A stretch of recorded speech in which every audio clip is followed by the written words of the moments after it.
Greetings, everyone, and welcome to Vintage Mego. I'm Brian, your host, and we've got a real doozy this week. I will warn you that I am likely to leave you with more questions than answers on this one, but that's part of the fun. One of the most appealing things about collecting Mego for me is how much of it is an undocumented thing and how new discoveries are still happening even 50 years later. I personally live for this stuff, the mysteries, the what's next kind of thing. Now, these particular discoveries, they all originate from Japan. So let me briefly give you Mego's relationship with Japan. Uh, for the most part, Mego was far better at exporting Japanese toy concepts than they were for bringing them into Japan. Most famously the Micronauts, but it shouldn't be forgotten that Mego was also trying to bring Nintendo to American toy stores. The reason for them having trouble penetrating the market is that the Japanese toy market is unique and it's very crammed. And a lot of these companies, they're light years ahead of the US toy industry. The main advantage that these companies had were they were able to actually monetize children's programming. And that would create beloved brands that grew to be powerhouses even here. The US had legal restrictions on that kind of activity. Mego could never do an Action Jackson television series. Now, that would all change in the Reagan era in the 80s, but this episode is set squarely in the 1970s. Another home team advantage for Japanese toy companies was just how crazy they could make their commercials. Mego could have never gotten away with this in the United States. Mego had some success in 74 with the Planet of the Apes range. They were distributed by a company called Bullmark, and I've done an episode on that I'll link above. But most famously, Popey picked up 3 of the world's greatest superheroes for the Japanese market. And then, with help from Marty Abrams, they developed their own 8-inch body and created a series of their own 8-inch action figures based on the better-known local Japanese characters like Gatchaman and Ultraman. Honestly, for the most part, a lot of Mego toy lines were only available in Japan via boutique companies, such as Starlog Japan, which had their own version of Captain Company or Heroes World, I guess. I recently put one of these Japanese Starlogs on the Plaid Stallion site, and it's really fun to look at. It is so much eye candy.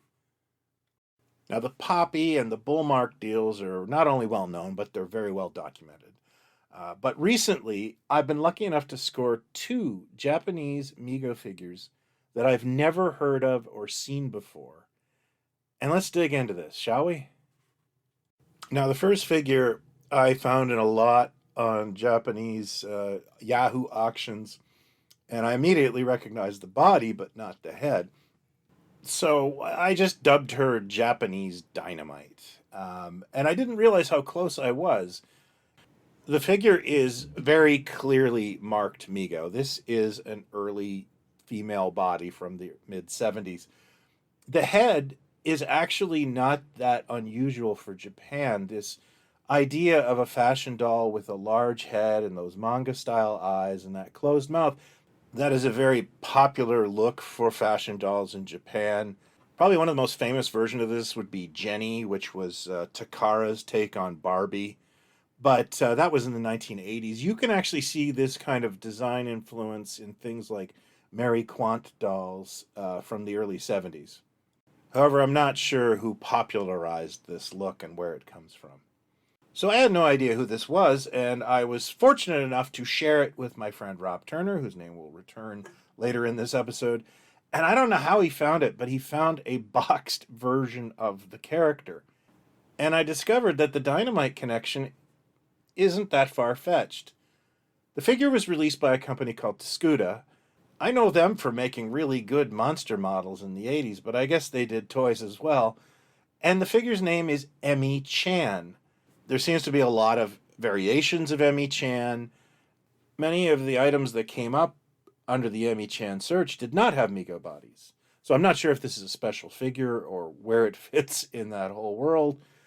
But when you take a look at the packaging, there's 2 things you really notice that stick out. One, Emi-chan is wearing a jumpsuit very similar to Dinah-Mite's. The color is different, but it's still kind of the same concept. But what I found most intriguing is when you turn to the side of the box, there's a shot of Emi-chan standing on her head, which is, of course, something Mego did quite a bit in the marketing for Dinah-Mite. So I feel that there's some sort of connection here, although I don't know the relationship between Suda and Mego.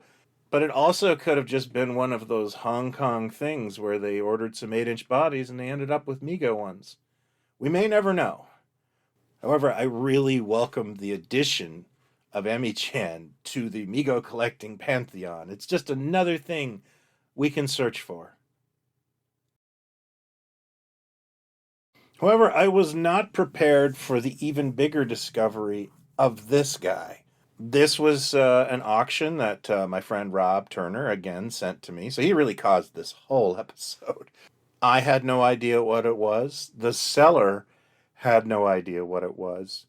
But there were some tells in it that I knew it had some sort of provenance to it and some history. And I'll get into that. But let's start by discussing the obvious. That head is Hasbro's G.I. Joe. It has been shrunk down to 8-inch scale. They have removed the scar, but this is a factory-made item. There are no markings on the back of his neck, but as you can see, the body is a Type 1 Mego. I personally don't know anything about this character, and his clothes aren't helping because they're just basically well-tailored street clothes for a doll. Is he supposed to be an Action Jackson? Is he supposed to be a fashion doll? It's really hard to guess. But I do have one solid lead as to who produced this figure. I believe it is the toy company Miria, which I've talked about before because their most famous creation is the most expensive Japanese Mego-derived figure you can find, the Ultraman Leo. Now, this was released sometime in the early 70s, I'm guessing 73 or 72, and it did feature a kind of Captain Action style set where you get a guy in his boxer shorts and the outfit to make Ultraman Leo, and this is a highly coveted figure. I think there's a couple boxed ones out there, and I believe another collector was managed to track down a complete one, which gives me hope because I'm still missing a piece. There are two reasons why I believe this figure is derived from Miria. The number one thing is the underpants. Both Ultraman Leo and Mystery Man here had the same blue shorts.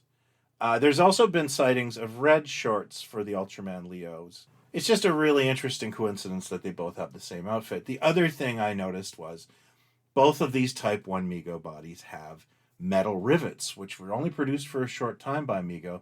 So that puts them at the same timeline as well. So I'm left to conjecture that Miria did more things with the 8-inch body than just Ultraman Leo. The purpose of this figure I do not know, but I hope to someday.